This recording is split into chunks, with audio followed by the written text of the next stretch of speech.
Bienvenidos a una nueva edición de Pedazos de Historia, donde hoy vamos a tener el placer de contar con nosotros a una notable historiadora, Soria Vital, que acaba de publicar un libro sobre uno de los personajes posiblemente más interesantes y menos conocidos de la historia medieval española, la primera reina propietaria, y tenemos ocasión de hablar de esto, de la primera reina propietaria, que fue Urraca I de León. Además, coincidiendo en este año 2026 con la conmemoración, los 900 años del fallecimiento de la reina Urraca. Soria Vital es doctora en Historia Medieval. Actualmente forma parte de un grupo de investigación de la Universidad de la Sorbona en París. Y como digo, acaba de publicar, vamos a mostrarlo, acaba de publicar en Despertaferro este fantástico libro dedicado a la reina Urraca. Pues Sonia, gracias por estar en Pedazos de Historia. Muchas gracias a ti, Alberto. Es un placer estar aquí y estar en tu programa. Así que muchas Bien, gracias. cuéntanos quién era la reina Urraca. Así, rápidamente, Bueno, danos el pues titular. sí, la reina Urraca es hija legítima y primogénita de Alfonso VI de León y de su segunda esposa, la reina Constanza.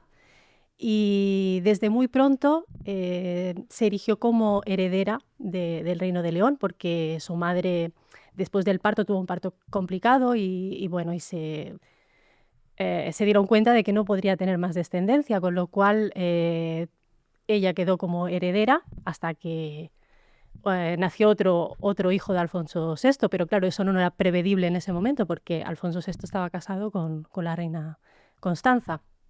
Y bueno, pues se formó como heredera, se formó dentro del Infantazgo de León y luego entró dentro de digamos, de las estrategias políticas del rey, dinásticas del rey, fue casada con el conde Raimundo de Borgoña.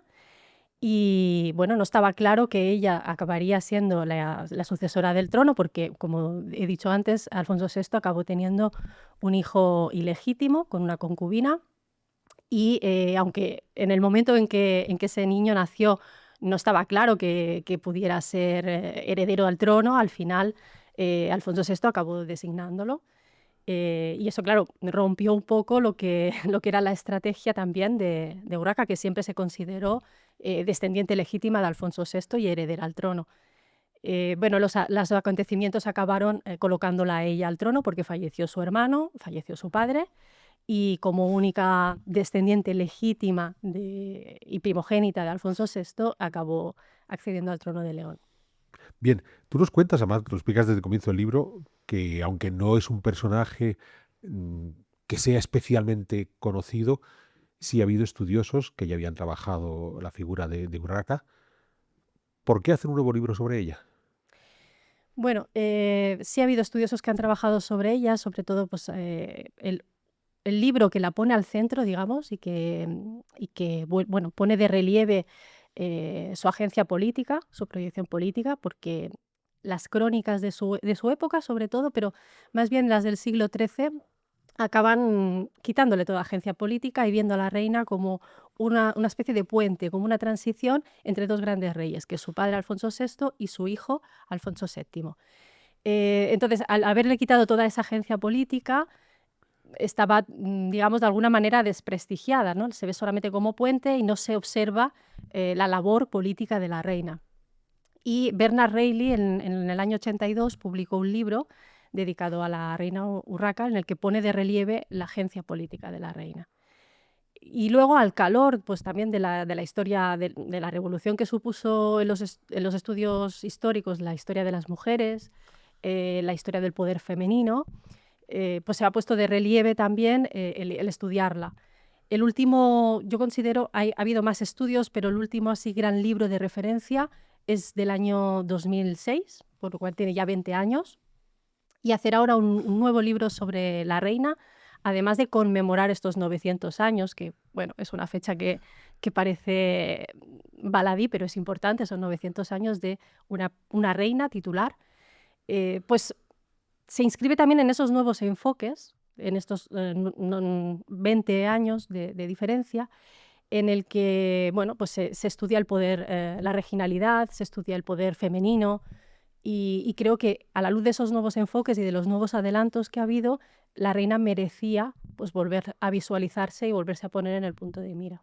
Es curioso porque este concepto de la regionalidad es algo que tratas al comenzar el libro, el hecho de que cuando nos encontramos con una mujer ejerciendo la figura del soberano del reino, eh, lo hace con algunas características propias del hecho de ser una mujer que le puede distinguir de la figura masculina, aunque tú misma muestras que en alguna ocasión ella se presenta como rey, no como reina. Claro, ella fue la primera, con lo cual cualquier estudio de regionalidad en gran medida puede ser a partir de otras reinas que tuvieron que mirar hacia Urraca y decir, bueno, pues esto estuvo bien, esto estuvo mal. Claro, la reginalidad en realidad lo que ha dado pasos a estudiar muchas figuras como reinas consortes. Son mucho más numerosas, obviamente. Yo creo, y lo desarrollo también en el prefacio del libro, que a Urraca no hay que verla solo desde el concepto de reginalidad y desde ese poder femenino vinculado a la monarquía, que es como una colaboración, como un apoyo al poder del rey, porque Urraca ejerce el poder que tenía un rey en su época. Entonces hay que verla desde las dos ópticas, porque además de bueno, ser reina titular, reina soberana, y ejercer el poder como un rey, tampoco se olvida de esas funciones que desde antiguo estaban atribuidas a las mujeres, que son, por ejemplo, el mecenazgo, la relación con el poder eclesiástico, la fundación de monasterios, eh, y que tienen que ver también con una heredera regia, portadora de la sangre real y depositaria de los derechos regios, pues de preservar la estirpe, preservar el reino y con esa mirada femenina. Y ella no se olvida de eso. En ese sentido, ya digo, el hecho de que fuera la primera reina propietaria, expliquemos bien este concepto de reina propietaria. O sea, por lo general, como tú has indicado, hay reinas que transmiten la legitimidad a su hijo, pero que no gobiernan. O sea, son el nexo entre el padre y el hijo. Pero el caso Urraca no es así, porque ella es quien ejerce el poder. Para que lo entendamos, es el caso más conocido en España, es el de Isabel la Católica, de acuerdo, pero hubo otras reinas en España y fuera de España, solo que históricamente, en este mundo medieval, la primera que ostentó esa posición de ser la reina propietaria del trono es Urraca. Y en ese sentido es muy curioso porque haces un recorrido por la visión que las fuentes, las crónicas hicieron de la reina Urraca. Comienzas por las contemporáneas a la propia reina Urraca en el siglo XII, donde con sus sombras y sus luces nos tratan de mostrar al personaje. Luego muestras como las fuentes del siglo XIII son bastante más denigrantes hacia ella, pero yo leyéndote el libro me encontré una que desconocía, que es ese anónimo de Sagún, ese primer anónimo de Sagún, de Ujú. finales del XV, que me atrevo a preguntarme si está vinculado de alguna manera con la presencia de una nueva reina propietaria, que es Isabel la Católica. Y si de alguna forma Isabel la Católica promueve, o alguien en la corte de Isabel la Católica promueve recuperar la figura de la reina Urraca precisamente porque tienen una nueva reina que es Isabel. Sí. Bueno, quiero precisar una cosa respecto al concepto de reina titular, porque es un concepto que es un poco más tardío, no lo encontramos en el siglo XII. Hay especialistas que dicen que lo vinculan en realidad a las reinas navarras, y lo que define es que son reinas propietarias, pero no están en Navarra, sino que gobiernan desde Francia.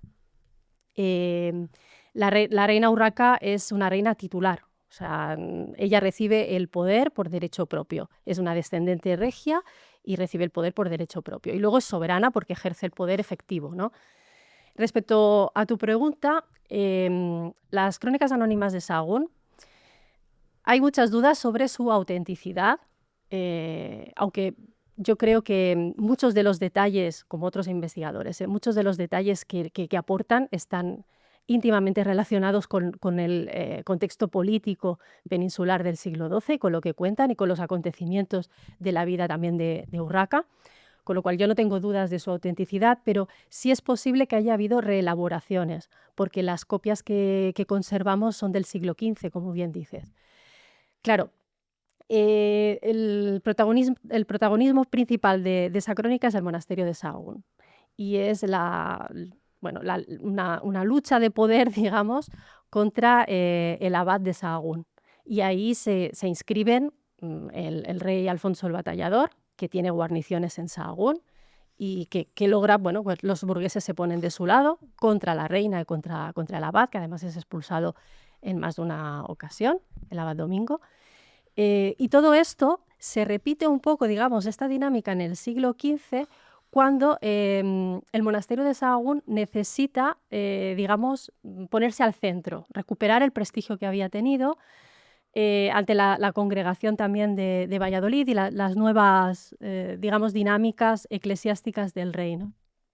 Es verdad que también, según el relato, es muy parecido también a, bueno, a Fernando el Católico y a la reina Isabel, ¿no? Porque un rey de Aragón, una reina de León y Castilla, y entonces puede que haya miradas hacia ahí. Y también es cierto que la reina Isabel la Católica sí buscó precedentes para asegurar su legitimidad al trono, y uno de esos precedentes precisamente fue la reina Urraca.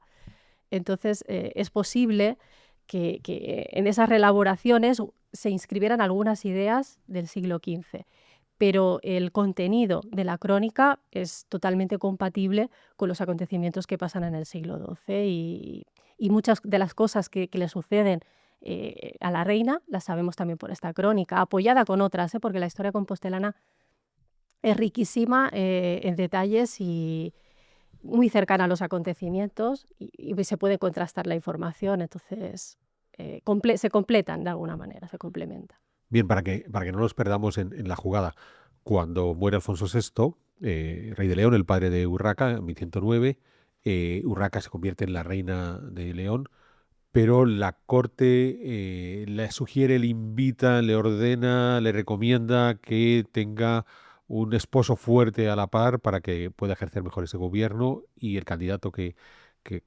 llega es el rey de Aragón, Alfonso I el Batallador, con lo cual es muy curioso porque en 1109 casi se produce esa unión dinástica entre el reino de León y Castilla y el reino de Aragón y Navarra, que sería lo que al final ocurriría, pero 400 años después, para que entendamos por qué Sonia estaba hablándonos ahora de Alfonso I el Batallador, solo que fue un matrimonio que fracasó. No solamente no tuvieron hijos que pudieran heredar los dos tronos, sino que la relación entre los dos fue bastante tormentosa. Y yo, a pesar de todo, ahora volveremos a esta relación de Urraca y Alfonso I. Quiero seguir pensando, insisto, quiero seguir empujando esa reelaboración de las crónicas anónimas de Sahagún en el siglo XV, porque a la larga creo que hay una idea fundamental. No solamente es Isabel la Católica encontrando una fuente de legitimidad para lo que ella está tomando como acción, incluso en el equilibrio que establece con Fernando el Católico, que se asemeja mucho a ese equilibrio que habían querido establecer la reina Urraca con Alfonso I, sino que a la larga lo que históricamente sabemos es que fue un error que se casara con Alfonso I. Y entonces, claro, tenemos que pensar en la siguiente reina que tenemos en Castilla, que es la reina Juana, que fue una mujer a la que yo me puedo imaginar perfectamente a su madre de pequeña leyéndole el Anónimo de Sahagún y Juana tomando nota y diciendo, me ha quedado claro, si yo ya tengo un hijo que es mi legítimo heredero, en el caso de Urraca es su hijo Alfonso Raimúndez, hijo de su primer esposo, de Raimundo de Borgoña, que será el futuro Alfonso VII. Si ya tengo un hijo que va a ser el heredero, ¿para qué me voy a meter en líos de un segundo esposo que puede cuestionar mi autoridad, con el que puedo tener hijos? Entonces, claro, según iba leyendo esa parte de tu libro, yo decía, me puedo imaginar perfectamente a la jovencísima Juana, a la que le cuentan estas historias, y cuando se encuentra a sí misma en esa posición, dice, lección aprendida. O sea, yo no voy a ser Urraca segunda parte. Entonces, me voy a Tordesillas, guardo aquí al muerto hasta que aparezca mi hijo reclamando sus derechos, pero no voy a dar ese paso, porque a la larga, si hay algo que marca el reinado de Urraca, es el error de ese matrimonio. Sí, lo que pasa, bueno, Urraca está obligada a casarse porque esto a veces cuesta de entender, pero lo que hereda, o sea, Urraca hereda el trono, pero seguramente Alfonso VI, el padre, bueno, voy a poner en contexto, fallece el infante Sancho en la batalla de Uclés en 1108. Urraca es la única El hija, infante Sancho, que era el ya legítimo heredero. sí, ya estaba designado como heredero. Entonces, era un niño pequeño de corta edad, un adolescente, fallece y Urraca pues es designada heredera al trono. Pero claro, estamos en un momento muy complicado en León, con los almorávides, bueno, se han enfrentado a las tropas de Alfonso VI, las han derrotado. Eso ha supuesto el derrumbamiento también de algunas posesiones leonesas al sur del Tajo, y estamos en un momento de alarma militar. Con lo cual, situar a una mujer sola, porque además Urraca en ese momento es viuda ya del conde Raimundo de Borgoña, en el trono, pues para los grupos de poder seguramente era algo que preocupaba, ¿no? Entonces, aunque Alfonso VI intentó seguramente con el consenso de la aristocracia, porque Alfonso VI, el rey, no podía hacer nada sin el consenso de la aristocracia, por mucho que se hubiera establecido ya una continuidad hereditaria a la sucesión. La aristocracia siempre tenía algo que decir, y en un contexto así, con una sucesión femenina aún más, ¿no? Seguramente se le impuso este matrimonio, era la solución más factible ante la alarma militar. Lo que pasa que los acontecimientos se precipitan muy rápido, porque con toda seguridad, cuando la reina accede al trono, cuando Urraca accede al trono, aún no se ha casado con Alfonso I de Aragón y Pamplona. Entonces, tiene ahí lugar una curia regia, que además tenemos un primer documento conservado, pero si no fue el primero, fue entre los primeros, de la reina Urraca, del 22 de julio de 1109, hacía pocos días, unas semanas que había fallecido Alfonso VI, y ese es un documento que para mí me parece, muchas veces ha pasado desapercibido, me parece excepcional, porque vemos por primera vez una reina que accede al trono como accedería cualquier rey, con plenos poderes, firma con pleno rigor, y además con un reconocimiento grandísimo. Por eso presuponemos que ese documento debió tener lugar en una curia plena en la que ella accede al trono. Pensemos que de los 16 obispos que había en el reino en ese momento, 12 están presentes, además de pues, miembros, sectores de la aristocracia, condes de todos los territorios del reino. Entonces, me estoy yendo de tu pregunta. No, no, porque estás tratando de explicarnos por qué al final ella considera que el matrimonio tiene que ser el camino, o por qué se ve forzada a Bueno, aceptar ese matrimonio. yo no creo que ella considerara que el matrimonio era el camino, porque ella ya había tenido una experiencia en el condado de Galicia anterior. Ella había sido reina consorte, aunque había tenido un papel bastante paritario en el gobierno de Galicia junto a Raimundo de Borgoña, porque además ella era la fuente de poder. Raimundo de Borgoña no era nadie sin ella, ella era la titular de los derechos sobre el condado. Pero había tenido esa experiencia en la que, aún así, con toda la importancia de sus derechos y el peso que ella podía tener como hija de Alfonso VI, ella estaba en una posición secundaria. Era lo que le tocaba, ¿no? Era la mujer. Entonces, ella aparece en muchos documentos al principio como esposa, luego vemos cómo se va reivindicando a sí misma como hija de Alfonso VI, nada menos que el emperador Alfonso VI, y de alguna manera reclama también sus derechos al trono. Y luego, bueno, llega a ser, pero por muy poco tiempo, reina titular, o sea, condesa titular, porque fallece, y es esa posición de ser una mujer viuda la que le permite, pues eso, posicionarse como señora de toda Galicia.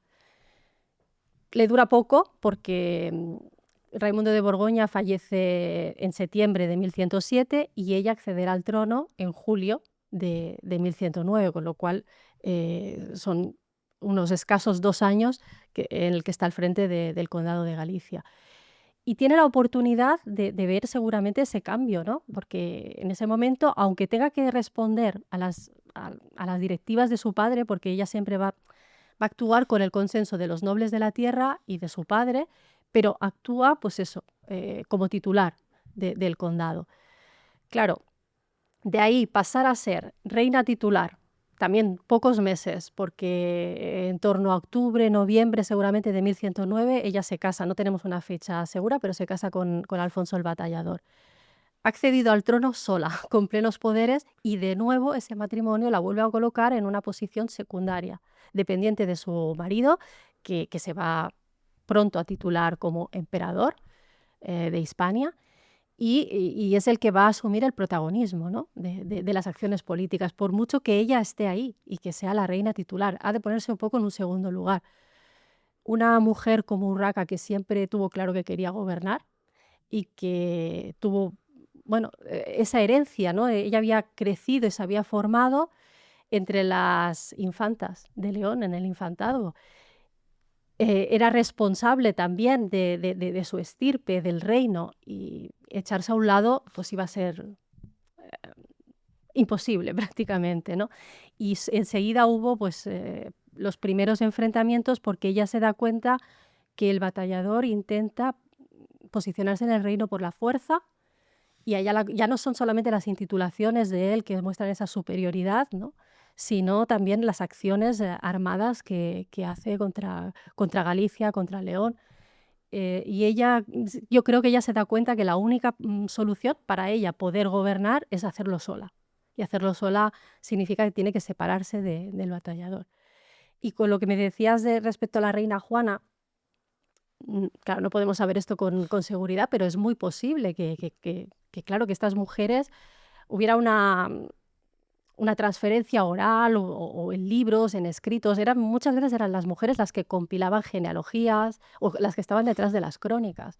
Así que puede ser perfectamente plausible que cuando se elaboran estos antecedentes de la reina Urraca para su madre, para la reina de Isabel de Castilla, estas cosas se hablaran y las infantas, las pequeñas infantas, aprendieran, ¿no? La historia del reino, de otras mujeres. Entonces, perfectamente plausible que fuera así, sí. O sea, recordando, como decía en la presentación, que estás en un grupo de investigación en París, en los tiempos de Isabel la Católica y la reina Juana hay un personaje interesantísimo, una reina consorte de Francia, que es Ana de Bretaña, esposa primero de Carlos IX, de Carlos VIII y más tarde Luis XII, que es la parte culta del matrimonio. O sea, estos muchachos eran poco leídos, ellos sus novelas de caballerías y poco más, y es Ana de Bretaña quien sí que se preocupa en hacer toda una compilación, ya no solamente de genealogía, sino de historias religiosas y demás. O sea, estamos ante esas figuras de mujeres preocupadas por entender de dónde viene a dónde van y sobre todo porque son fuentes de legitimidad. Entonces, Claro. podemos imaginarlo.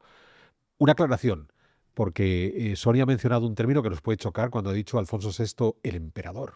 Bien, que será un título que ostentará de forma un poco confusa su yerno Alfonso I y de forma notable su nieto Alfonso VII. Yo creo que la propia Urraca en algún momento también firma como emperatriz. Y ustedes dirán, ¿y estos emperadores de dónde salen? Esto es un concepto legal forjado además en la corte de Alfonso VI de que el rey es emperador en su reino.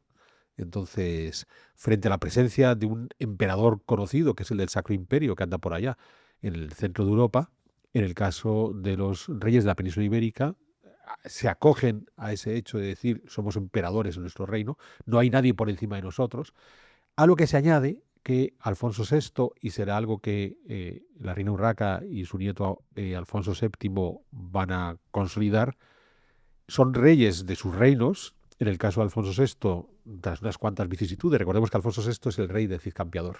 Pues bien, tras unas cuantas vicisitudes ha logrado reunir toda la herencia de su padre, de Fernando I, ha logrado reunificar de nuevo Galicia con León y Castilla, pero a su vez consigue cierto vasallaje de los otros reinos cristianos, bien, y sobre todo de reinos islámicos, de las taifas de Sevilla, de Toledo, de Zaragoza, de modo que es rey de reyes, por tanto es un emperador. Así que con toda su sentido, Alfonso VI se podía titular emperador, y su hija y su nieto, claro, diremos, ¿y esto por qué no se mantuvo después? Esto ya es, teníamos que haber hablado de la publicación previa que hizo Sonia Vital sobre Alfonso VII el emperador, que a su muerte decidió dividir el reino entre sus hijos, Fernando y Sancho, pues ahí se acabó la posibilidad del reino. Bueno, pero habiendo matizado por qué han aparecido por aquí los emperadores, para que sepan ustedes que sí, que había unos emperadores que se llaman a sí mismos emperadores o una emperatriz, quiero apelar a tu valoración como historiador, igual que estamos jugando un poco a la interpretación hasta qué punto Isabel la Católica o la reina Juana podían conocer la historia de Urraca. De nuevo, siendo una mujer que demostró que quería reinar, porque lo que vamos a descubrir en los años inmediatos al matrimonio, sobre todo en el momento que se separa de Alfonso el Batallador, es que es alguien que encabeza sus tropas, y de esto hablaremos después, y se va a enfrentar con el que haga falta y donde haga falta, y es una reina que tan pronto está en Galicia como está en Toledo, donde tenga que ir a apagar fuegos. ¿Por qué en ese otoño de 1109 se dejó llevar por la presión? Y aquí te apelo a partir de lo que has leído en las fuentes, qué es lo que hace. Estamos hablando de una mujer que ya tiene en ese momento 28 años, Sí, 28, 29 años. Porque claro, cuando ella se casa con Raimundo de Borgoña, yo creo que se casa en el 90 y... en el 93. No Sí, tenemos una fecha sí, por eso, es exacta, alguien, es pero una adolescente, es una muchachita que tiene 12 12, años. 12, 13 años, con lo cual podemos entender que delega en su esposo, que es mayor que ella, y por tanto, pues puede tener mejor cabeza. Pero ya estamos hablando de una mujer de 28 años que ya ha tenido la posibilidad de gobernar en solitario, aunque fuera como condesa de Galicia durante esos 2 años cortos.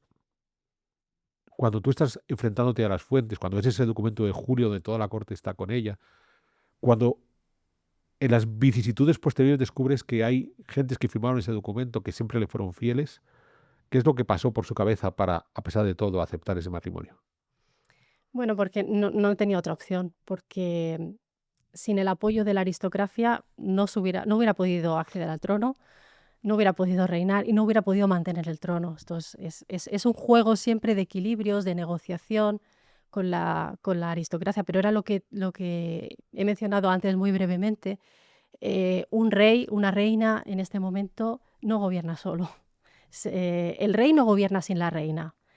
La reina no gobierna tampoco sin los nobles y el rey no gobierna sin los nobles. Entonces es como una condición sine qua non. Si no te casas, no puedes acceder al trono. Lo que yo apunto en el libro es que, porque ha habido siempre, no ha estado tan claro si Urraca se había casado antes de acceder al trono o no. Yo creo que sí, o sea, que no se había casado, que accede sola. Como he dicho antes, en ese documento se ve. Y luego, analizando la documentación posterior, se ve cómo accede, cómo se coloca en una segunda posición, ¿no? Cómo va perdiendo algo de poder. Entonces, no tiene más remedio que hacerlo porque no hubiera podido sostenerse en el trono de ninguna manera. Y en esto seguramente yo veo digamos, una participación muy fuerte de Alfonso VI, una negociación muy fuerte con los nobles de su momento para asegurar esa transición del poder y que su hija accediera al trono. Claro, Alfonso VI no sabía cuándo se iba a morir. S- Probablemente hubiera preferido que su hija hubiera estado ya casada para evitar, ¿no?, problemas, pero seguramente él estuvo negociando porque era una preocupación evidente. Él ya tenía una edad avanzada. La posibilidad de tener un heredero varón era, aunque él no la descartó nunca, porque se llegó a casar en 5 ocasiones y tuvo que conozcamos al menos 2 concubinas, siempre en busca de ese heredero, pero él debió tejer muy bien esas alianzas con los nobles. Y de hecho, este primer documento conservado que tenemos lo demuestra, porque la reina no está sola, porque tiene a toda la corte con ella. Va a ser algo muy distinto a lo que, por ejemplo, pasará después con su hijo, con Alfonso VII, cuando acceda al trono, que a pesar de que en principio era una sucesión que debería haber sido muchísimo más simple, porque recaía en el heredero varón de la estirpe regia, no era una sucesión femenina, él tuvo muchas más dificultades, que muchas veces han pasado pues por encima, ¿no? Pues no nos hemos detenido en valorarlo en la historiografía, pero Alfonso VII tuvo que negociar el poder y tuvo que hacer frente a rebeliones. La reina Urraca, todo apunta a que su acceso al trono fue muchísimo más sencillo. Los problemas se describen después, cuando empieza a tener problemas con el batallador, cuando ella toma esa decisión. Es verdad que muchos aristócratas que en ese momento habían estado de acuerdo con el matrimonio de la reina y de Alfonso el Batallador van a empezar a darle la espalda y a ponerse del lado de Urraca. Uno muy importante, por ejemplo, es el obispo Diego Gelmírez de Santiago de Compostela, que en un primer momento está a favor de ese matrimonio, seguramente pues, porque está a favor de lo que ha decidido Alfonso VI, y luego vamos viendo poco a poco cómo va virando y se posiciona pues, a favor de la reina, en alianza con Pedro Froilaz, el tutor de Alfonso VII, que defiende sus derechos al trono desde Galicia. Y bueno, iba a haber pues, otras reposiciones de la aristocracia, porque seguramente ellos ven que con una mujer puede ser más fácil defender también esas esferas de poder que tienen en el reino. Y además, bueno, una mujer con un niño pequeño, ¿no?, que será el futuro sucesor, pero es un niño pequeño. seguramente desde su propia óptica creen que la pueden manipular mucho más fácil que si tienen que aceptar al rey batallador que ha entrado en el Reino de León con todo y que además está colocando claramente guarniciones y a sus propios hombres en el reino, ¿no? Entonces esto podía ser una amenaza para la aristocracia gallega, obviamente para la leonesa, para la castellana que está con la urraca. O sea, que fue un fallo de cálculo por parte de la nobleza. Pensaron que era una forma de consolidar el trono y pusieron a su peor enemigo en Sí, ese trono. seguramente no era una mala opción, visto, ¿no?, desde lo que decía antes, de la emergencia militar que había. De hecho, Alfonso el Batallador durante mucho tiempo fue el único que podía hacer frente a los almorávides en la península. Entonces, era una buena opción desde ese punto de vista.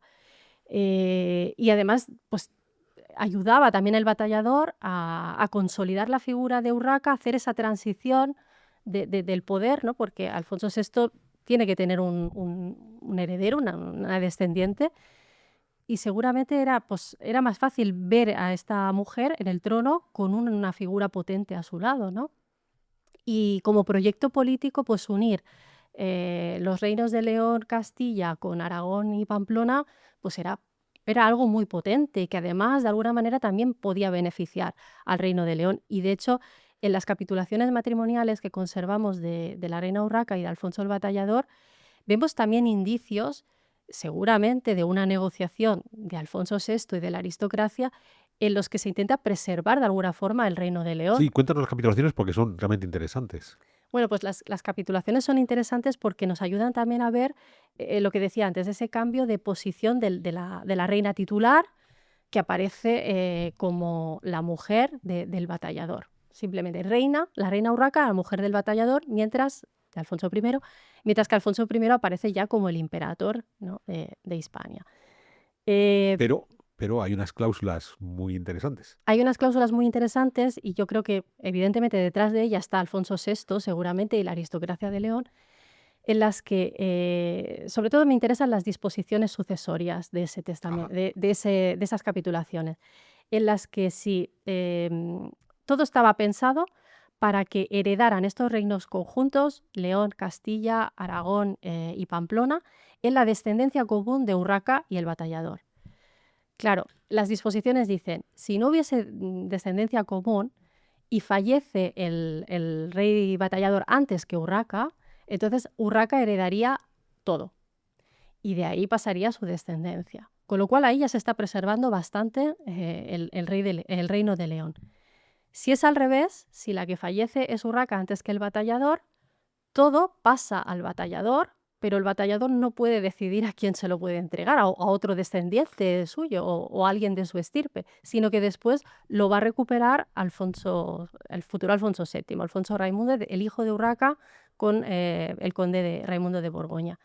Con lo cual, ahí lo que se preserva es la integridad del Reino de León, de alguna manera, porque si desaparece Urraca, el reino no será absorbido por el Reino de Aragón, sino que mantendrá su, digamos, autonomía en la descendencia que sí existe de Urraca, que es descendencia de la estirpe regia legítima. Con lo cual, las cláusulas son claramente positivas para el Reino de León. En ese sentido, sí. En ese sentido, sí. En lo que son menos positivas es en lo que se conceden los esposos, en las concesiones que se hacen recíprocas, ¿no? Porque mientras que el batallador recibe todas las posesiones de todo el reino de Alfonso VI, lo que ha heredado Urraca y lo que además puede todavía conquistar, digamos, Urraca hereda derechos de señorío en las tierras y en algunos castillos concretos del reino de Aragón y Pamplona. Y además los hombres de Urraca, todos deben, sin ninguna excepción, deben mostrarse fieles a Alfonso el Batallador. Incluso, además, en casos en los que Urraca no se muestre como una buena señora, dice, ¿no?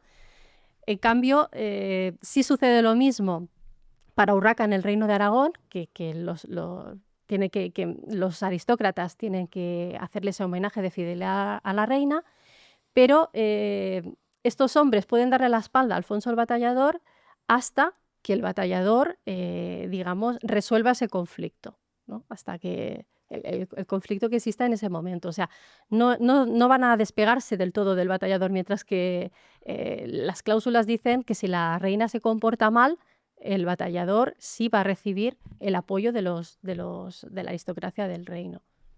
Bien, es muy curioso porque estabas comentando algo que es cierto, digamos que Urraca accede al trono sin especial dificultad, mientras que su hijo Alfonso VII va a tener que hacer negociación. Recordemos que el padre de Urraca, Alfonso VI, también tuvo sus dificultades para acceder al trono. Incluso hay un capítulo que, aunque es legendario, ejemplifica bien esa necesidad del rey de negociar con sus nobles, que es la famosa Jura de Santa Gadea. Aquí hemos tenido a otro insigne medievalista, David Porrinas, con su libro sobre el Cid Campeador, también publicado por Despertaferro, en donde David nos contaba que la historia del Cid Campeador obligándole a Alfonso a jurar varias veces, pues evidente es más leyenda que real. Pero detrás de esa leyenda lo que tenemos es un monarca como Alfonso VI que tuvo sus dificultades también para llegar al trono teniendo que negociar con la nobleza. Con todo, es muy curioso porque, claro, digamos que Urraca es la primera mujer que en este mundo medieval de Europa asume el trono, por tanto, bueno, pues tiene que hacerlo todo nuevo. Porque en contemporáneo, prácticamente en contemporáneo con Urraca, tendríamos la segunda reina que asume el trono, aunque es una reina que no es reconocida como tal y que curiosamente es una de sus hermanas. Acaba de decir cómo Alfonso VI tuvo varias esposas, unas cuantas concubinas, tratando de tener su hijo varón y lo único que tenía eran niñas, porque tiene un montón de niñas. Y entonces tiene también una medio hermana, también hija de otra concubina del rey, que es Teresa, a la que va a casar con otro borgoñón, en este caso con Enrique de Borgoña, pariente de Raimundo, a los que les va a dar la gobernación de lo que en la actualidad es el norte de Portugal y que va a ser el origen del reino de Portugal, sobre todo a través de el hijo que va a tener Teresa con Enrique. Y en un momento dado, Teresa va a ser uno de los peores enemigos que va a tener Urraca, porque se van a pelear y de forma contundente. Pero lo curioso está en que hay un momento en que Teresa queda viuda, volverá a casarse tiempo después, pero hay un momento que tenemos una Teresa viuda que se titula reina, que gobierna, que pelea, que se enfrenta con Urraca, que consigue ciertos privilegios. O sea que estas reinas aprendieron muy rápidamente lo que no había que hacer, que es, oye, si yo tengo el mando, me quedo con el mando. Después ya veré si consigo un caballero que me acompañe en esta aventura, porque Urraca se va a conseguir también un caballero que la acompañe, pero ya como concubino, no como esposo.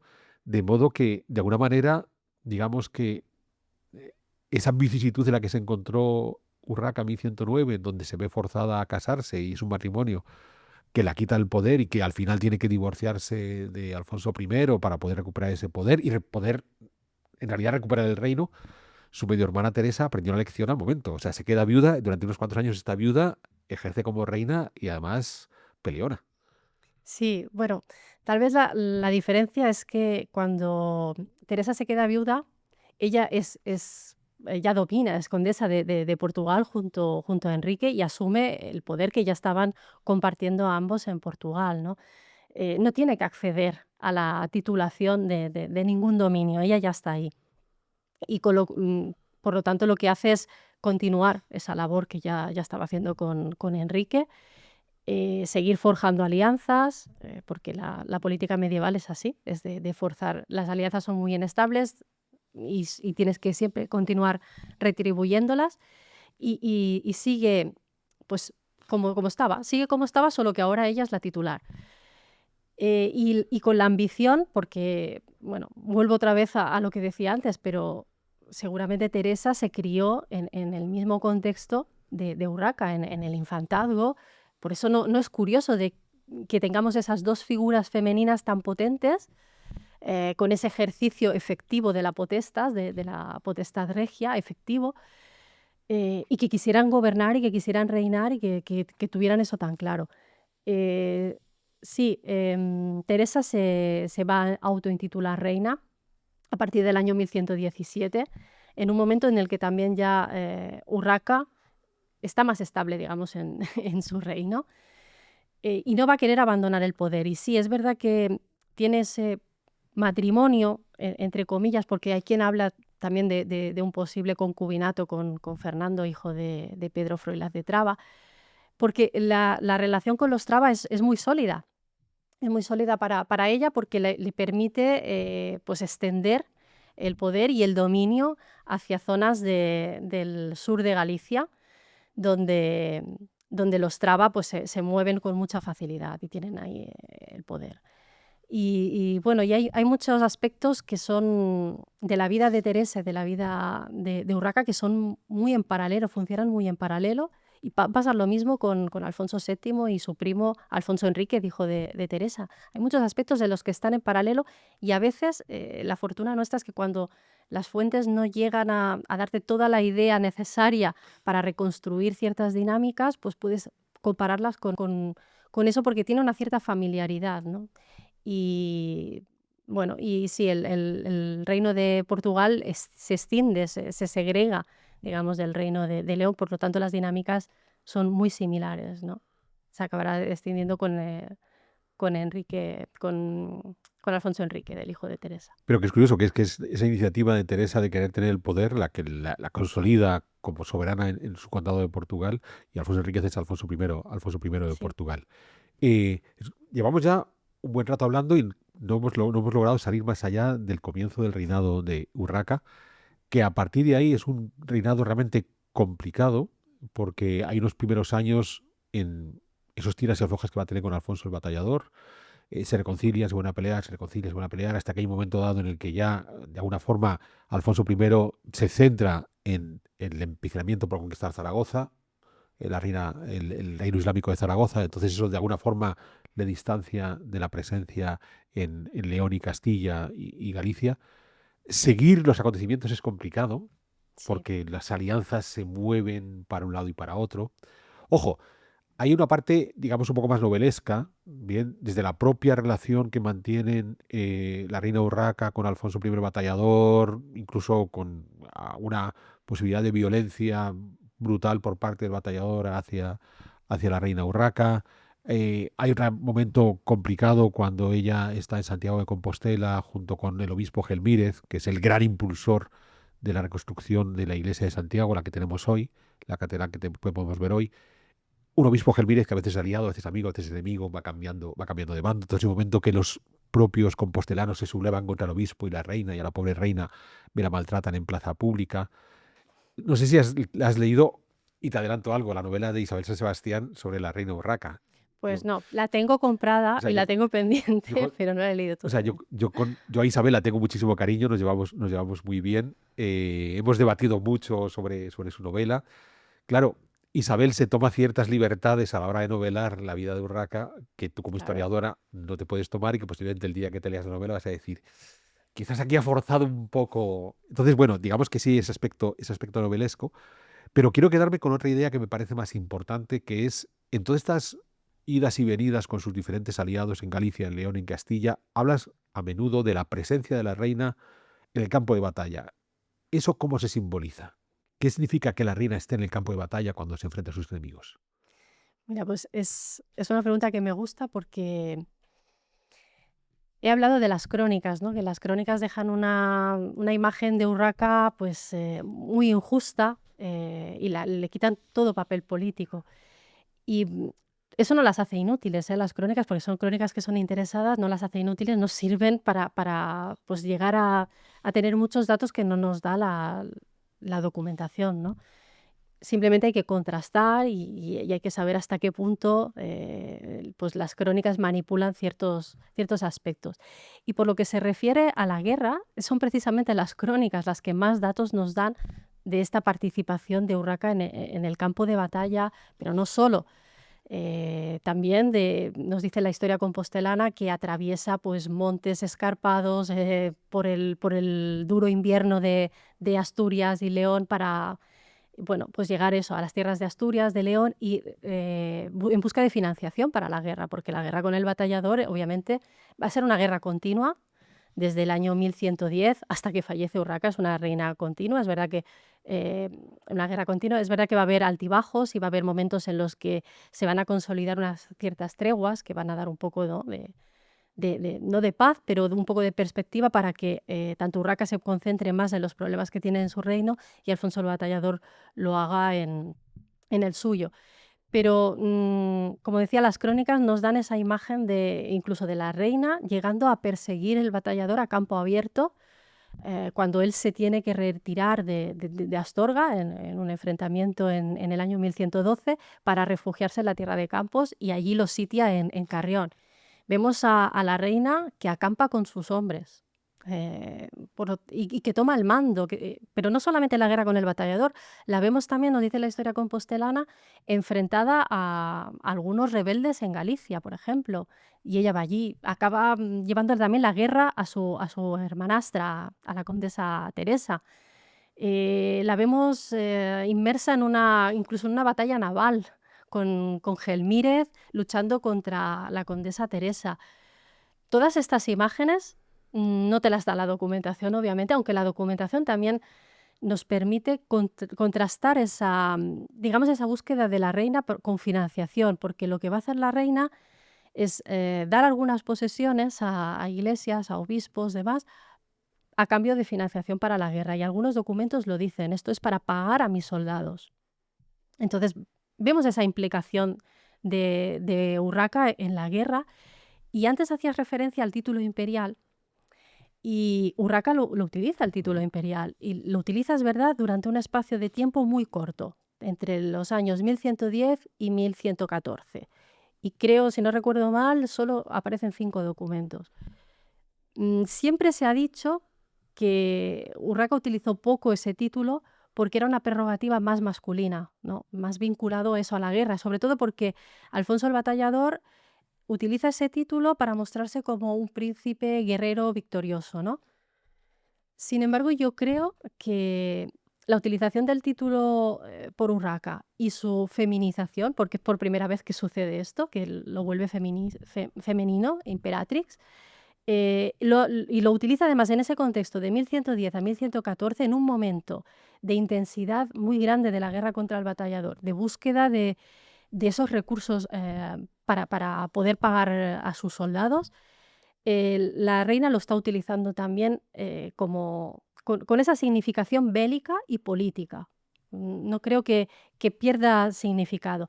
Y a lo mejor, desde mi punto de vista, el hecho de que después no lo utilice más también significa que la guerra se está desplazando, ¿no? Los intereses del batallador también ya se centran más en su reino, aunque no va a perder nunca la oportunidad de titularse como rey de Castilla y de utilizar incluso el título imperial. Eso, incluso en la época ya de Alfonso VII, el título lo va a utilizar ahí. Pero es verdad que tal vez esa disminución de la intensidad de la guerra hace que ella no lo utilice más, pero no va a dejar nunca de titularse como reina de Hispania, lo que ya tiene implícito también ese título de imperial del Reino de León. Con lo cual, bueno, pues eso, la reina no cede. Digamos, es una prerrogativa regia, también la guerra, el mando de las huestes, y ella no se echa para atrás en eso. Está también al frente, está detrás de sus hombres también, como cualquier rey. Bien, es curioso porque, como es necesario por parte de un historiador, haces numerosas menciones a toda la documentación que has manejado y recorriendo el libro nos damos cuenta que has buscado hasta el último documento que hable de la reina. Pero, y llevo el agua a mi molino, tengo algo que reprocharte, y es que haces un epílogo final en el que recorres ciertos elementos de, vamos a decir, historia del arte en general, bien, apelas, por ejemplo, a numismática Sí. y cuál es el modo en el que se acuña moneda y cómo es representada la reina.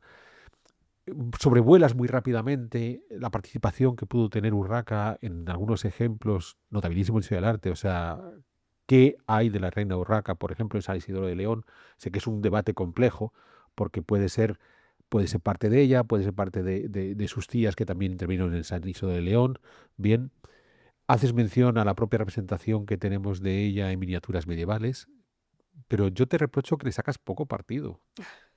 O sea, claro, te escudas en, no es mi terreno, yo soy historiador de archivo y no me voy a meter en estas cosas de interpretación iconográfica, pero creo que me vas a perdonar, tienes una oportunidad, porque a pesar de todo te metes, a pesar de todo nos vas mostrando diferentes formas de ser representada Urraca. Has mencionado la importancia del mecenazgo y claro, el mecenazgo en muchos casos tiene que ver con estas manifestaciones artísticas y creo que no has cerrado el círculo de aprovechar O sea, así como has hecho un estudio muy minucioso de tu documentación, creo que no has sacado todo el partido que podías a esas manifestaciones más artísticas. Sí, bueno, en parte es lo que dices tú, no es mi terreno, de hecho, lo digo en alguna ocasión en el libro, Lo pues dices que varias veces, sí, demasiadas. que me tengo que apoyar en los especialistas, en los numismáticos, ¿no? Y de hecho, bueno, pues me he apoyado en ellos, pero me parecía, por lo que respecta a la iconografía en las monedas, ¿no? Y en las monedas figurativas, que son las que a mí me han interesado, porque la reina Urraca tiene muchísimas otras monedas que yo no he analizado, porque me interesaba eso, ver a una reina que sucede por primera vez, además en la península, que se representa de forma majestática, ¿no? Sentada en el trono y con todos los atributos regios.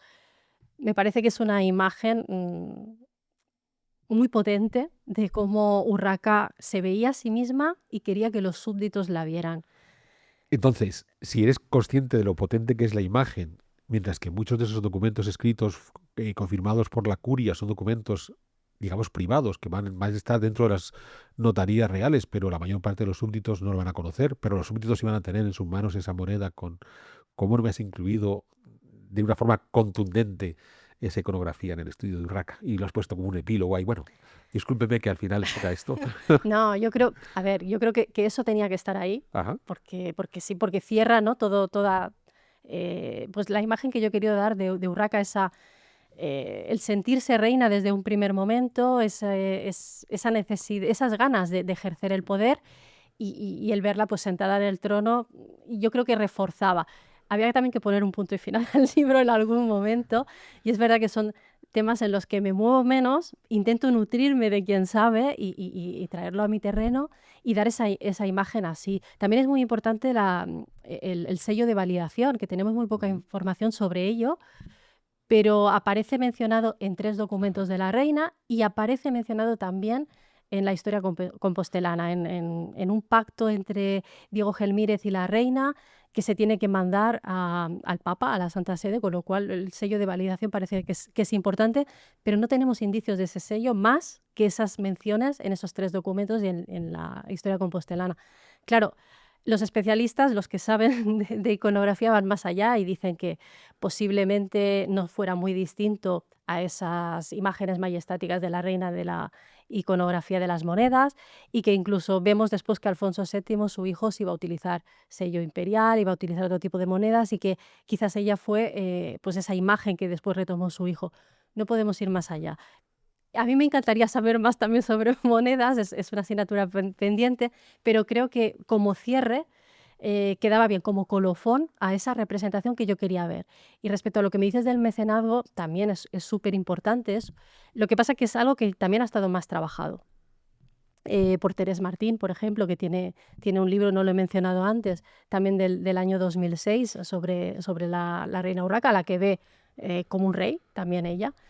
Y ella ha trabajado mucho sobre eso. Y además, también es verdad lo que tú decías antes, que a veces hay incertidumbres entre saber hasta qué punto esto es obra de la reina o esto es obra de sus predecesoras, de las infantas Elvira y Urraca en el infantazgo.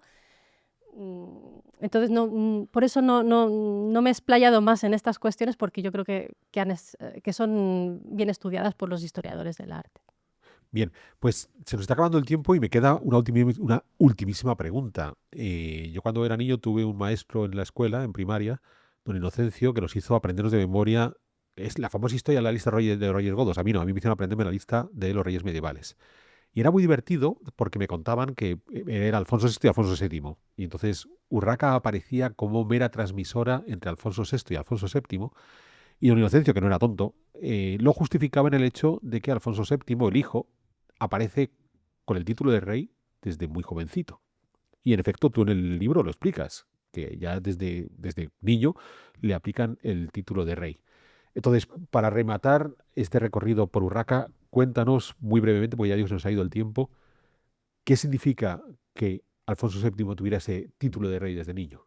¿Y por qué, a pesar de tener ese título de rey, fue respetuoso con su madre? Porque en realidad, digamos que viene a ser una especie de gobernador en los territorios donde la madre le va colocando, sobre todo cuando ella es un adolescente, por ejemplo, en el Valle del Tajo. ¿Qué significa que Alfonso VII tuviera el título de rey y por qué mi don Inocencio estaba equivocado y doña Urraca sí era reina, aunque Alfonso VII tuviera el título de rey? Bueno, pues Alfonso VII sí lo coronan rey en la Catedral de Santiago de Compostela el 17 de septiembre de 1111. Es como un acto de fuerza de sus valedores. Detrás está el obispo Gelmírez de Santiago, que lo unge, y está su tutor, el conde Pedro Froilaz de Traba. Dicen que lo hacen con el consentimiento de la reina, y yo soy de esa opinión, porque si la reina tenía que estar de acuerdo con eso, porque a pesar de la mirada a veces de la historia compostelana, en la que habla muchas veces de mala relación entre Urraca y Alfonso VII, yo creo que es una idea interesada de la crónica, que la relación no fue tan mala, porque además es que a la reina le interesaba asociar pronto a su hijo al trono, sobre todo cuando decide separarse del batallador, porque la muestra pues, su legitimidad y puede mostrar la continuidad dinástica en su hijo. Lo que sí me gustaría subrayar de este título de rey es que Alfonso no lo coronan como rey de Galicia, como muchas veces se ha dicho, se sigue diciendo. Yo ahí estoy de acuerdo con Hermelindo Portela, que esto él lo trabajó muy bien. Lo coronan como rey de Hispania, y de hecho la intención de estos aristócratas que están detrás de los valedores de Alfonso VII es llevarlo a León y coronarlo allí. Bueno, hacen un recorrido, un séquito, llegan a Lugo, donde había partidarios del batallador, y llegan a rendirle homenaje a al niño Alfonso. Y luego Alfonso el Batallador los intercepta en Viadangos, que es un camino que está entre Astorga y León, y ahí, bueno, los derrota, y Gelmírez llega a sustraer al niño y ponerlo a salvo y entregárselo a su madre. Pero lo que ellos querían, de alguna forma, era llegar con el niño a León. La reina Urraca va a respetar ese título, obviamente, porque no puede echarse atrás. La han ungido, lo han coronado, le han ungido rey, y es un acto sagrado que no hay marcha atrás. No es un título tampoco extraño, porque en la monarquía medieval otros herederos, otros hijos de reyes van a tener el título de rey antes de ser reyes efectivos. Lo que yo me gusta hablar ya desde que estudié Alfonso VII, y ahora pues lo utilizo todavía conociendo más el reinado de Urraca, pues con más potencia, es que Alfonso VII, el futuro Alfonso VII, no cogobernó con Urraca, sino que fue un colaborador. Porque el hablar de cogobierno es volver a la idea de las crónicas medievales que le quitan poder a la reina. Esto lo han hecho otros monarcas antes que Urraca y lo van a hacer después que Urraca. Alfonso va a colaborar con su madre en zonas especialmente sensibles para el reino. Era una forma también de preparar al heredero, no solo en lo militar, sino también en las operaciones de gobierno, en lo que le vendría después. Y bueno, y él va pues, a ejercer pues, políticamente algunos años en Toledo, en la Extremadura, ¿no? En el sur de Toledo, pero esto no va a restar soberanía a la reina. La reina va a continuar siendo la figura central y visible de la monarquía hasta que fallece, porque fallece siendo reina y llevando corona. Muy bien, pues muchísimas gracias, Sonia. Volvemos a presentar el libro para que puedan verlo. Si Iván nos hace el favor de enfocárnoslo ahí, entonces Sonia Vital Fernández, Urraca, una reina en el trono de un rey, publicado por Despertaferro.